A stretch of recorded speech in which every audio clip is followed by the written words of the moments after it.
오늘 철학 때 함께 볼 말씀은 마태복음 24장 11절부터 14절의 말씀입니다. 마태복음 24장 11절부터 14절의 말씀. 우리 다 같이 합독하도록 하겠습니다. 거짓 선지자가 많이 일어나 많은 사람을 미혹하게 했으며 불법이 성함으로 많은 사람의 사랑이 식어지리라. 그러나 끝까지 견디는 자는 구원을 얻으리라.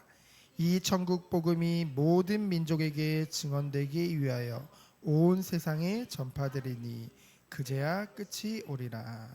아멘. 오늘 철학 때 함께 나눌 말씀의 제목은 말세를 늘 준비하는 성도입니다. 오늘 마태복음 24장을 쭉 읽어보면은 마지막 때에 일어날 일들에 대해서 예수님께서 말씀하고 계시죠. 제자들에게 그리고 오늘날 우리 성도들에게 하나님이신 그 예수님께서 직접 가르쳐 주고 계시는 것입니다. 35절에 보면은 이 하나님의 말씀은 천지가 없어지더라도 하나님의 말씀은 없어지지 않는다고 했거든요. 영원한 것이 하나님의 말씀이요, 반드시 성취될 것이 하나님의 말씀인 줄 믿습니다. 그래서 성도에게 오늘 마태복음 24장에 뭐라고 말씀하십니까? 세 가지를 말씀하고 있어요. 바로 늘 깨어 있으라, 그리고 견뎌라, 그리고 기다리라. 하나님께서 말씀하고 계십니다. 그럼 먼저 우리가 이 말씀을 나누기 이전에 하나님이 우리를 성도로 부르셨는데요. 성도는 누구입니까? 성도라는 말은 구별된, 성별된, 거룩한 사람이란 뜻이거든요. 어떻게 우리들이 거룩하게 되어졌나요? 바로 예수 그리스도의 그 보혈로 말미암아, 그 피값으로 말미암아 우리가 거룩하고 깨끗하게 된 줄 믿습니다. 우리가 아직 죄인 되었을 때 아담과 하와가 지은 그 원죄, 그 죄책으로 인해서 우리는 모두 다 죄인이었거든요. 의인이 없나니 하나도 없다고 했죠. 그런데 죄 없으신 예수 그리스도께서 우리를 위해서 대신 죄를 다 짊어지시고 십자가에서 대신 죽으신 줄 믿습니다. 그리고 부활하셨죠. 그래서 그 예수님을 믿을 때 우리는 어떤 축복을 누리게 되는 거예요? 속죄함의 은혜를 누리게 되는 거죠. 바로 의롭다 칭함을 받게 되어지는 것입니다. 누구를 믿음으로요?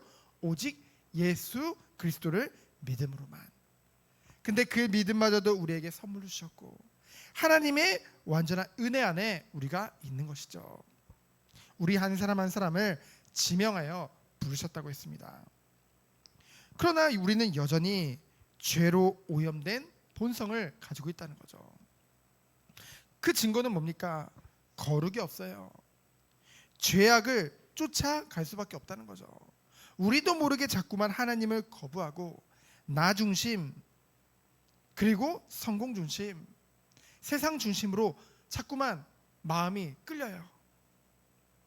그래서 하나님이 우리에게 주신 은혜가 무엇입니까? 성령으로 우리와 함께 하신다고 하셨죠. 우리의 연약함과 우리의 부족함을 아시고 거룩한 영이 우리와 함께 하신다고 하셨어요. 성령이기 때문에 성령 하나님은 죄를 미워하시고 성부, 성자, 성령 하나님은 하나잖아요. 그래서 늘 교제하길 원하신다는 거죠. 그래서 성령 하나님이 우리 안에서 갈수록 주님과 가까이, 주님과 깊은 교제 속으로 주님을 닮아가도록 그 성화의 축복을 누리게 하실 줄 믿습니다. 이것은 하나님과 우리의 노력이 함께하는 거예요. 마치 신앙생활을 노력한다고 하면은 마치 복음이 아닌 것 같은 그런 마음이 있는데요. 아니라는 거죠. 우리가 노력으로 구원은 받을 수 없습니다. 그렇죠? 우리가 칭의 의롭게 되는 것은 노력으로 아니요, 오직 예수님을 믿음으로 우리가 구원을 받았죠. 그러면은 구원받은 우리를 하나님은 그 죄로 오염된 이 하나님의 형상이 다시 회복되길 원하신다는 거죠. 그것을 우리는 어떻게 누리는 거예요? 두렵고 떨림으로 너희 구원을 이루라. 그래서 우리는 삶 가운데 어떤 축복을 누리게 됩니까? 정말로 우리의 삶이 온전히 주님께 드려지기 원하는 마음으로, 오직 눈에 보이지 않지만 우리와 함께 하시는 그 하나님 앞에서 우리의 삶을 살아가는 줄 믿습니다. 그 핵심이 바로 뭐예요? 바로 사랑이죠. 사랑이 있습니다. 하나님의 끝없는 사랑, 그 아가페 사랑을 우리에게 부으셨죠. 우리는 그 사랑을 가지고 하나님을 사랑하며 우리와 관계된 모든 사람을 사랑할 수 있는 것이죠. 근데 여전히 우리는 우리 자신을 뛰어넘을 수가 없어요. 그렇기 때문에 하나님 주신 축복이 무엇입니까? 바로 교회의 축복인 줄 믿습니다. 성도 한 사람 한 사람을 교회로, 그리고 이 성도의 모임을 교회로 세우셨죠. 그 교회의 핵심은 또 무엇입니까? 바로 함께 모여서 예배드리는 거예요. 예배드리는 가운데 오직 하나님께만 영광 돌리며 기쁨으로 주님 앞에 나아갈 수 있는 그 은혜의 공동체를 하나님이 허락하신 것이죠. 그래서 성도로 하면은 세상 그 무엇과도 비교할 수 없는, 그 누구와도 비교할 수 없는 참된 은혜 가운데 있는 줄 믿습니다. 그러면은 말세의 징조에 대해서 오늘 24장 전체적으로 나와 있는데요. 4절로 5절에 보면은 뭐라고 했습니까? 거짓 선지자들이 많이 일어날 것을 말씀하고 있어요. 우리나라만 해도 재림주가 굉장히 많다고 하더라고요. 그렇죠? 스스로 그리스도로 하는 자들이 굉장히 많다고 합니다.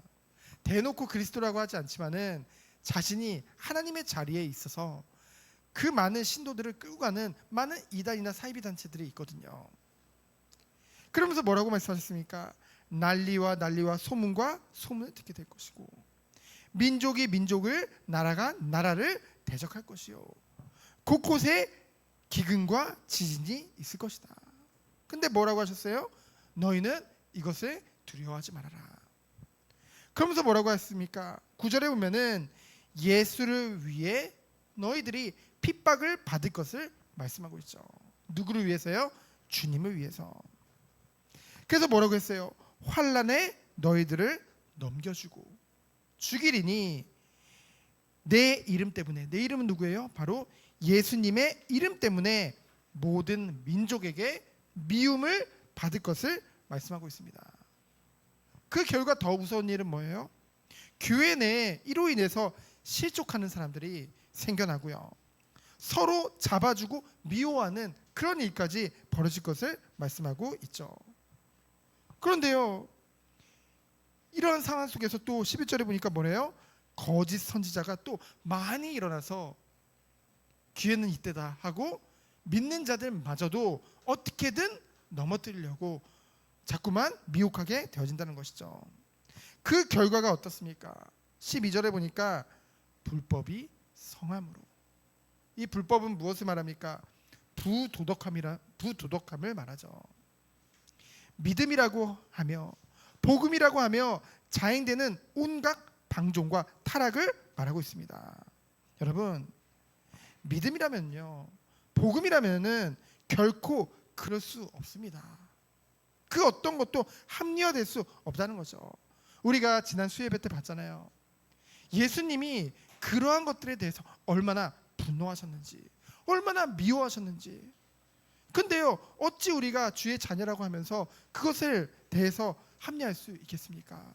결코 그럴 수 없다는 것이죠. 그러면 이 불법이 성한 결과가 어떻습니까? 사랑이 식어진다고 되어져 있어요. 여러분, 복음이 아니라는 증거, 정말로 참된 은혜가 아니라는 증거가 무엇입니까? 사랑이 식어질 수밖에 없다는 것이죠. 왜 그렇습니까? 불법과 사랑은 결코 공존할 수 없기 때문에. 왜냐하면 사랑은 모든 율법의 완성이기 때문입니다. 그래서 뭐예요? 불법이 성하면 교회는 타락할 수밖에 없고 신자들은 사랑을 잃어버릴 수밖에 없다는 것이죠. 그래서 우리들은 정말로 우리가 은혜 받고 우리가 믿음을 가졌다는 증거가 무엇입니까? 우리 안에 주님의 사랑이 있다는 것이죠. 그래서 우리 교회는 정말 사랑이 충만한 교회 되어지기를 예수 그리스도 이름으로 축원드립니다. 그러면서 뭡니까? 이러한 말세의 징조를 보면서 우리 성도가 준비해야 될 것은 무엇입니까?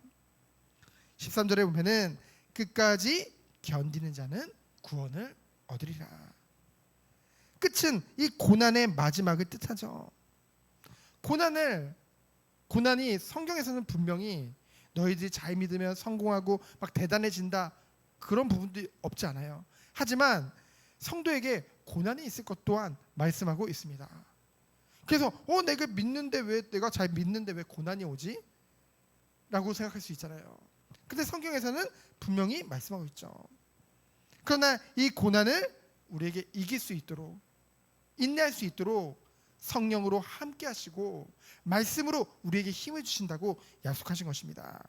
그래서 뭐라고 했어요? 이 천국 복음이 모든 민족에게 증언되기 위하여 온 세상에 전파되리니 그제야 끝이 오리라. 여러분, 이 말씀은 무엇을 말합니까? 마지막 때가 될수록 성도들, 그 믿는 자들을 어떻게든 미혹하고 어떻게든 넘어뜨리려고 하는 그런 자들과 그리고 이들을 핍박하는 박해 세력들이 굉장히 많아질 것을 성경은 말씀하고 있습니다. 하지만 결코 그렇다고 해서 이 천국 복음이 약화되거나 중단되는 일은 없이 전파될 것을 성경에서는 말하고 있죠. 그래서요, 우린 착각하면 안 돼요. 뭐 미국 교회가 문을 닫는다, 뭐 유럽 교회가 문을 닫는다, 뭐 한국 교회가 위기다. 아니요, 그건 눈에 보여지는 것일 뿐이지 그 하나님은 분명히 말씀하시고 그 말씀하신 것을 반드시 이루잖아요. 근데 예수님께서는 분명히 말씀하셨거든요. 이 천국 복음이 온 세상에 증언되기 위하여 온 세상에 전파될 것을 말씀하고 계신 것입니다. 그래서 뭐예요? 종말이 오기 전에 복음이 온 세계에 전파되어야 한다는 당위성을 우리는 갖게 되어지는 것이죠. 그래서요, 우리는요, 염려하거나 겁내거나 두려워할 필요가 없는 것입니다. 왜요? 하나님의 말씀은 반드시 성취되기 때문에. 그래서 우리들은 때를 얻든지 못 얻든지 우리의 마음의 중심에 뭐가 있었어야 돼요? 이 예수 그리스도의 복음을 증거하는 것에 우리의 삶과 우리의 중심이 있어야 될 줄 믿습니다. 그래서요, 뭐예요? 우리가 준비할 것, 이 44절까지 쭉 읽어보면요, 결국은 뭐냐면요, 우리 주님이 재림주로 언제 이 땅에 오시는지 우리는 알 수가 없어요. 그렇기 때문에 어떻게 해야 돼요? 42절 말씀과 같이 늘 깨어 있고요. 그리고 44절 말씀과 같이 늘 준비하는 성도로 응답받기 기도드립니다. 그래서 뭐예요? 정말로 미련하고 악한 종이 아니라 충성되고 지혜 있는 종으로 우리 한 사람 한 사람이 세워지기 원합니다. 그 은혜와 축복을 위해서 하나님이 허락하신 것이 바로 뭐예요? 교회의 축복이요, 예배의 축복인 줄 믿습니다. 우리가 이 예배 속에만 있어도 이 말씀을 통해서 우리 한 사람 한 사람을 하나님이 세워 나가신다니까요. 하나님이 우리를 붙잡고 계신 것입니다. 여러분, 분명히 말씀드릴 수 있는 것은 구원받은 주의 백성은 결코 하나님을 놓을 수가 없어요. 왜요? 내가 하나님을 붙잡은 것이 아니라 하나님이 우리를 붙잡고 계시기 때문에. 그래서 결론은 무엇입니까? 우리의 삶 한순간도 뭐예요? 늘 깨어있고 늘 준비하는 성도. 주님이 언제 오실지 모르기 때문에. 그래서 우리의 삶이 거룩한 산 제사로 드려지도록 날마다 깨어서 기도하며 인도받아야 될 줄 믿습니다. 그 키 중에 키가 뭐예요? 바로 예배입니다.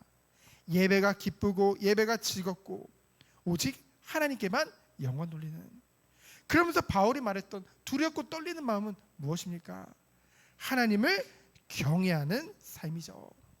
그러면서도 우리가 가지고 있는 이 은혜의 이 복음을 우리와 관계된 모든 자들, 특별히 우리 자녀들에게 부지런히 가르치는 그 축복이 있기를 원합니다.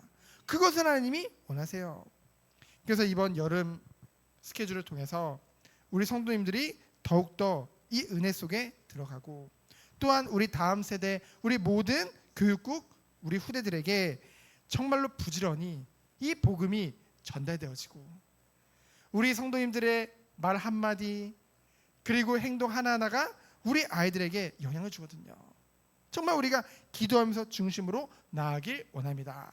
정말 이 밤에 오직 주님만을 바라보며 주님께만 간구하며 나아가는 그런 밤 되어지기를 예수 그리스도 이름으로 축원드립니다. 시간 기도합니다. 하나님 감사합니다. 마지막 때를 늘 깨어 기도하며 준비하며 온전히 주님께만 영광 돌리는 우리 모든 선도님들 그리고 선도님들의 삶 될 수 있도록 주께서 축복하여 주옵소서. 살아계신 예수 그리스도의 이름으로 기도합니다. 아멘.